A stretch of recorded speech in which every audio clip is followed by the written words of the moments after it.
Cyber अपराध रोकने police और बैंक की समन्वय बैठक आयोजित। बढ़ते साइबर अपराधों पर अंकुश लगाने और ठगी के शिकार लोगों को राहत दिलाने के उद्देश्य से आज पुलिस अधीक्षक दिव्यांग पटेल के मार्गदर्शन में पुलिस कंट्रोल रूम रायगढ़ में पुलिस और बैंक प्रबंधकों की समन्वय बैठक आयोजित की गई। बैठक की अध्यक्षता साइबर डीएसपी अभिनव उपाध्याय ने की। उन्होंने कहा कि साइबर अपराधों की रोकथाम में पुलिस और बैंक के बीच बेहतर समन्वय आवश्यक है। इससे न केवल ठगी गए पैसे को तेजी से वापस दिलाने में मदद मिलेगी, बल्कि साइबर अपराधियों को जल्द से जल्द गिरफ्तार कर न्याय के दायरे में लाने में भी सफलता हासिल होगी।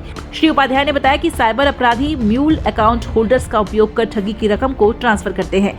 ये अकाउंट होल्डर अक्सर मामूली रकम लेकर अपने दस्तावेज देकर बैंक खाते खोलते हैं और फिर इन्हें अपराधियों को सौंप देते हैं। पता है कि हमारे आदरणीय एसपी श्री दिव्यांग पटेल सर लगातार कैसे हमको साइबर फ्रॉड्स को रोकना है और साइबर क्राइम अगर हो जाता है लोगों के साथ तो कैसे अलग अलग एजेंसीज के बीच बेस्ट कोऑर्डिनेशन बनाकर इफेक्टिवली लोगों को हेल्प करना है, ये हमारा पर्पस था। और इसी मंशा के साथ आज हमने सभी ज़िले के बैंक्स के ब्रांच मैनेजर्स को स्वयं बुलाया था।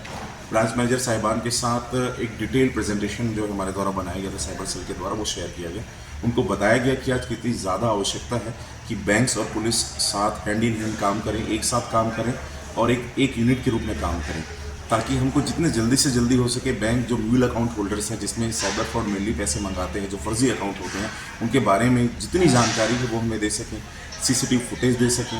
और हमने उनको आज स्टैंडर्ड ऑपरेटिंग प्रोसीजर भी बताया जो एक नेशनल लेवल पे एसओपी जो मिनिस्ट्री ऑफ फाइनेंस के द्वारा बनाई गई है। तो बहुत से लोगों को बहुत अच्छा लगा। हमने हर तरीके से इन्फॉर्मेशंस बताया किस किस प्रकार की इन्फॉर्मेशन हमारे लिए कितनी क्रूशल होती है, डिजिटल इन्फॉर्मेशन कितनी क्रूशल हो सकती है, डिजिटल इन्फॉर्मेशन में किस तरह की इन्फॉर्मेशन होती है जो कि डिजिटली सेव होती है बैंक के पास, या तो बैंक में होती है या ब्रांच में होती है, उनके जोनल ऑफिस में होती है, एडमिनिस्ट्रेटिव ऑफिस में होती है, या तो उनके जो इन्फॉर्मेशन सेंटर्स हैं वहाँ होती है। सिमिलरली फिजिकल इन्फॉर्मेशन भी होती है।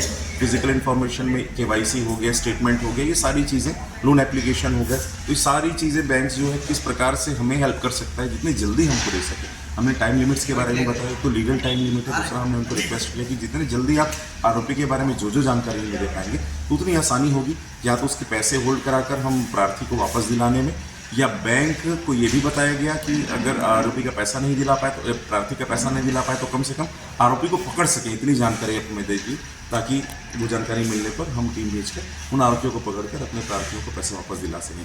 दूसरा, कोर्ट का भी ऑर्डर होने के बाद ये शिकायतें थी लोगों की कि लगातार कोर्ट का ऑर्डर हो गया है 2 महीने से, लेकिन मुझे बैंक पैसा नहीं दे रहा है। तो उस संबंध में हमने उनको ये बताया कि वो जो पैसा होता है वो कंडीशनल होता है, तो आप जितना जल्दी हो सके उतना जल्दी आप प्रार्थी का पैसा कोर्ट ऑर्डर मिलते ही दीजिए। उसमें डिले करने से कंटेम्प्ट ऑफ कोर्ट की भी कार्रवाई बैंक के खिलाफ की जा सकती है, क्योंकि बैंक डायरेक्टली हमें लिखता है।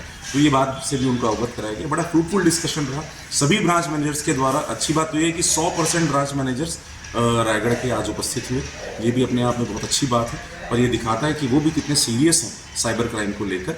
और हमें विश्वास है कि आज से जो कोऑर्डिनेशन स्टार्ट होगा तो उसमें हमारे लोगों को बहुत ज़्यादा फायदा होगा और हम जितनी ज़्यादा से ज़्यादा जानकारी एक्यूज के बारे में है वो हम निकाल पाएंगे और साइबर क्राइम को रोकने में इफेक्टिव जो है भूमिका निभा पाएंगे। Thank you. आप देख रहे हैं सीजी समाचार, खबर पल पल की।